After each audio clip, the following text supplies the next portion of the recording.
How are the mighty fallen in the midst of battle? There was a pop scientist in the second half of the 20th century, Carl Sagan, who came up with a little piece of writing after reflecting on the size of the universe. Pale Blue Dot was the title, inspired by a photograph of Earth taken from the moon. It has captured the imagination of many shallow minds, arguing from a purely material point of view that we humans are insignificant on a galactic scale, and so should be doing everything we can to try and preserve ourselves and our pale blue dot. This line of thinking insults the intelligence. One cannot simply state that humans should act in a moral way to one another, as if it were a universal truth, without first demonstrating why.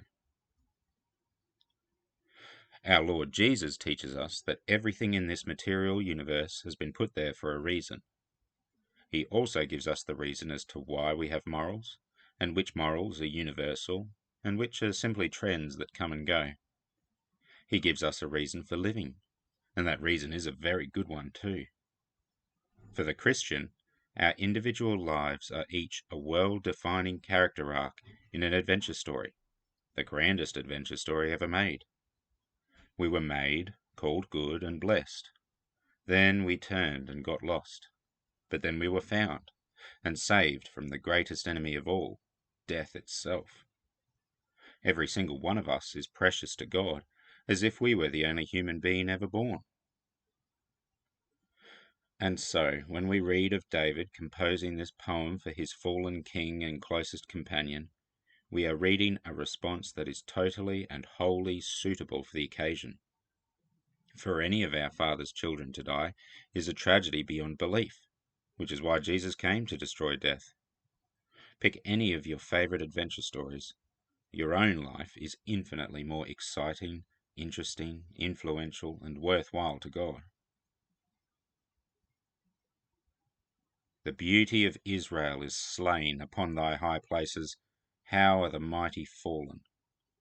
Tell it not in Gath, publish it not in the streets of Ascalon, lest the daughters of the Philistines rejoice, lest the daughters of the uncircumcised triumph.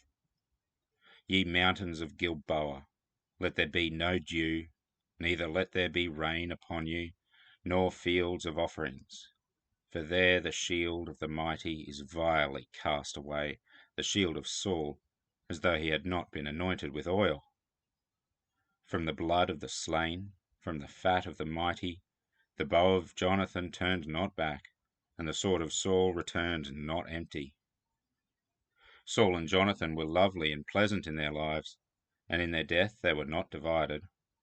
They were swifter than eagles, they were stronger than lions. Ye daughters of Israel, weep over Saul, who clothed you in scarlet, with other delights, who put on ornaments of gold upon your apparel. How are the mighty fallen in the midst of battle! O Jonathan, thou wast slain in thine high places. I am distressed for thee, my brother Jonathan. Very pleasant hast thou been unto me. Thy love to me was wonderful, passing the love of women. How are the mighty fallen, and the weapons of war perished!